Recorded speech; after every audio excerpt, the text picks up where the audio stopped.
یہ تو اس سے پوچھو باپ سے کہ جو عید سے پہلے اپنی بیوی سے مشورہ کر رہا ہے کہ عید آ گئی ہے، اگر بیٹی کے گھر کپڑے نہ بھیجے تو اس کی ساس باتیں کرے گی۔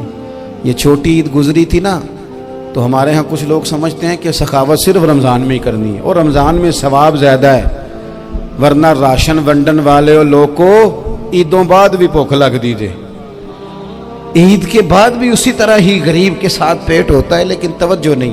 ایک تو ذوق علم پیدا کریں۔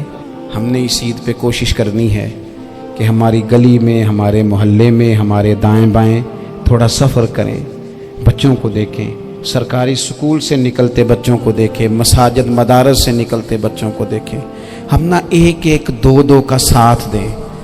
یہ جتنی سیاسی جماعتیں کام کر رہی ہیں، جن کی حکومت تھی، جن کی ہے، پتہ نہیں کل کس کی آئے گی، میں تو ذاتی طور پر ان سے پورا مایوس ہوں۔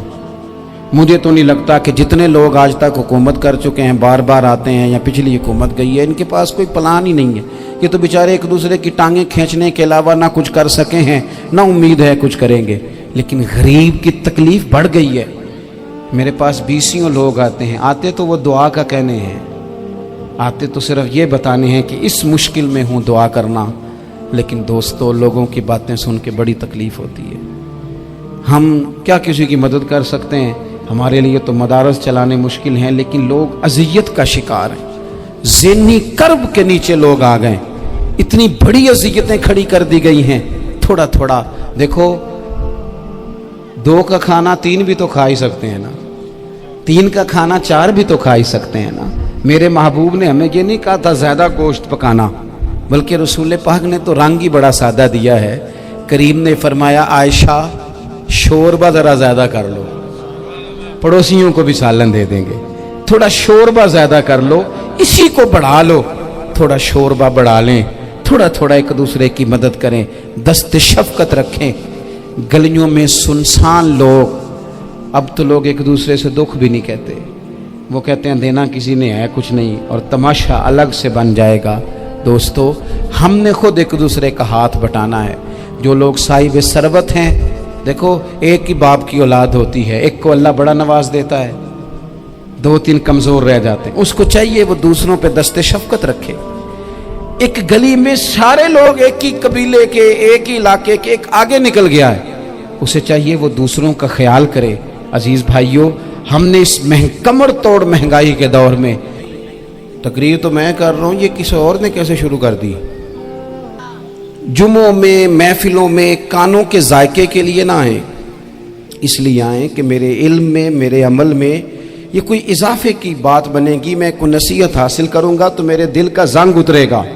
ہمارے ہاں یہاں لوگ مزے کے لیے آتے ہیں، اور آج کل لوگ فوٹو کے لیے آتے ہیں۔ ان 2 کاموں سے نکل کر خالص اصلاح کی نیت سے، علم کا شوق، ہمارے ہاں تیزی سے ایک حرکت کی گئی، علماء کا وقار خراب کیا گیا، اور لوگوں کو دینی علوم سے دور کیا گیا، اور اس میں بعض بیچارے واعظین اور خطباء نے بھی کردار ادا کیا، جب جعلی پیر کی تعریفیں کھول کے کی، اور اسے پتہ نہیں کہاں تک۔ یہ اسٹیج جو ہوتے ہیں نا، ان میں کوئی بندہ اچھا لگے بھی تو اس کے لیے دعا کرنی چاہیے، تعریفیں نہیں کرنی چاہیے۔ تعریفیں اس کا کوئی فائدہ نہیں ہے، اس بندے کو تو دعا کا فائدہ ہے۔ اگر آپ کو اچھا لگ رہا ہے تو اسے دعا دیں، اس سے زیادہ کچھ نہیں کریں۔ اور ہمارے ہاں جناب وہ نقیب محفل بیچارے کی شامت آ جاتی ہے اگر تعریفیں تھوڑی کرے تو، کہتے ہیں انہوں تو نام ہی نہیں لینا ہوں، وہ بھائی اس کے نام لینے سے آپ کا قد اونچا ہوتا ہے۔ تو علم اور عالم، ان دونوں چیزوں سے قوم کو دور کیا گیا۔ دینی تعلیمات کا فقدان ہے۔ جو میٹرک تک لوگ 60-70 کتابیں پڑھ جاتے ہیں، انہیں بھی قرآن پاک ٹھیک سے نہیں پڑھنا آتا، دور کیا گیا۔ آپ مجھے بتائیے، چلیں ایک مسجد ہی آپ دیکھ لیں، اس مسجد کے اندر اگر ایک طرف ایک عالم دین مشکات شریف کھول کے بیٹھے ہوں، حدیث پاک کا درس ہو رہا ہے، یا بہار شریعت کھول کے بیٹھے ہیں، فقہی مسائل بیان کیے، اور اسی مسجد میں ایک بابا جی جبہ پہن کے تگڑا سا بڑی سی پگڑی باندھ کے اور 500 دانے والی تسبیح لے کے بیٹھے ہیں، اب ایک بندہ اندر آتا ہے تو وہ کدھر جائے گا؟ عالم کی طرف کہ بابا جی کی طرف؟ وہ کیوں جا رہا ہے بھلا بابا جی کی طرف؟